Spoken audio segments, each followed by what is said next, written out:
When I was a kid, my parents decided that they didn't want to push religion, they didn't want to push God on us. They wanted us to find it on our own. And so in high school, I was invited to a local church, and I went, but I didn't really get it. And then my freshman year of college in 2009, I was invited to church by someone at work. And so I came here with her, and I really liked it. I thought it was really cool. I didn't know anything about God, but I knew that this environment was awesome, and I wanted to come back. I started serving in different areas with kids, all the rooms, and I developed a really awesome relationship with the kids pastor at that time. And through that, I got invited to like life group and stuff like that, and it was really cool because it was sermon-based, and so the message I was hearing on Sundays that didn't really always make sense to me, like they would walk through it and they would answer questions that I had that I wasn't brave enough to ask.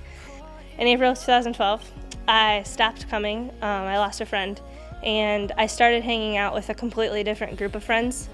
And that stretch of time from April to when I came back at the end of the year in November, December, was just kind of living on my own, kind of doing my own thing. There was no God in the picture at all. I don't know, one Sunday I just felt like, just go. I came in just kind of head down, just go find a seat, like get this first Sunday back over with, and then maybe you'll feel okay.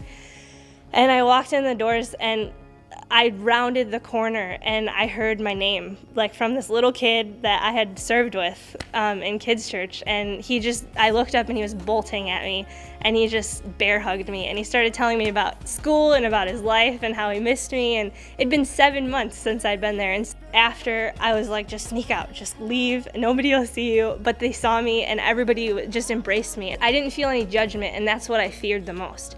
One Sunday, they talked about life groups on stage, and I remember after service they were like, "You're coming to life group, right?"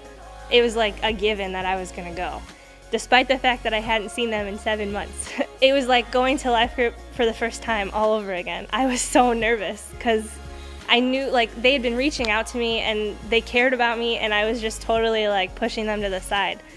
I walked in, and everybody was just so loving. Like they just cared, and you could tell. It was so genuine. And so I left that night, and I remember getting in my car and just crying, and I was like, I have to change. I have to change the course that I'm on. This past year has been incredible. It's been such a journey.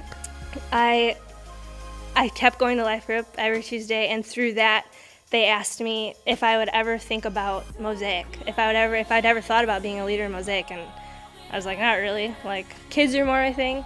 And they asked me to pray about it, and so I did. And I started praying, and I started to feel like I do have something to offer in Mosaic. Being a leader in Mosaic really pushed me to be on my game, like doing my devos every night, intentionally spending time with God every single day throughout the day, and then setting time aside every single day.